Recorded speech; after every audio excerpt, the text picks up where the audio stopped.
Sejarah kain sutera. Sengkang yang merupakan ibu kota Kabupaten Wajo letaknya kurang lebih 250 km dari Makassar, ibu kota Provinsi Sulawesi Selatan. Sejak dulu dikenal sebagai kota niaga karena masyarakatnya yang sangat piawai dalam berdagang. Berbagai macam kebutuhan hidup seperti pakaian, sepatu, tas, barang elektronik, kain dan kain sarung, bahkan kebutuhan pokok lainnya konon memiliki harga yang sangat relatif murah jika dibandingkan di daerah lainnya. Sehingga tidak mengherankan jika Sengkang menjadi salah satu kota dengan perputaran ekonomi yang sangat tinggi di Sulawesi Selatan. Di samping dikenal sebagai kota niaga, Sarung Sutera menjadikan ibu kota Kabupaten Wajo semakin akrab di telinga dan hati orang-orang yang pernah berkunjung ke kota ini. Kelembutan dan kehalusan tenunan Sarung Sutera Sengkang sudah demikian dikenal bahkan hingga ke mancanegara. Menengok ke masa yang lalu, aktivitas masyarakat Wajo dalam mengelola persuteraan sudah dilakukan secara turun-temurun, baik diusahakan sebagai kegiatan sampingan maupun dikelola dalam skala industri rumah tangga bahkan sampai industri menengah.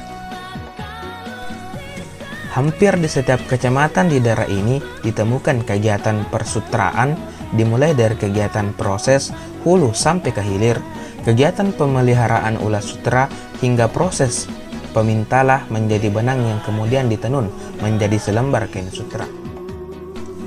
Dalam bahasa lokal Bugis, sutera disebut dengan sakbe, di mana dalam proses pembuatan benang sutera menjadi kain sarung sutera, masyarakat pada umumnya masih menggunakan peralatan tenun tradisional, yaitu alat tenun gedogan, dengan berbagai macam motif yang diproduksi seperti motif balok tetong, bergaris atau tegak, motif makalu atau melingkar, motif malobang atau berkotak kosong, motif balok rani atau berkotak kecil.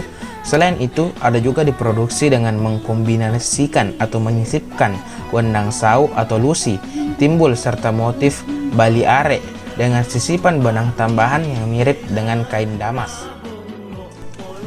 Melihat potensi perkembangan sutera di Wajo, pada tahun 1965, seorang tokoh perempuan yang juga seorang bangsawan Ranreng Tua Wajo, yaitu Datu Hadja Mudaria Petabala Sari, memprakarsai dan memperkenalkan alat tenun baru dari Thailand yang mampu memproduksi sutera asli semacam Thai silk dalam skala besar.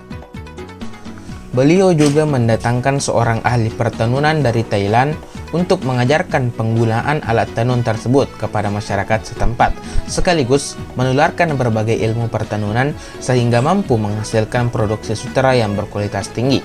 Berawal dari prakarsa inilah sehingga memacu ketukunan dan membuka wawasan kreativitas masyarakat dan pengrajin yang lain untuk mengembangkan kegiatan persuteraan di Kabupaten Wajo.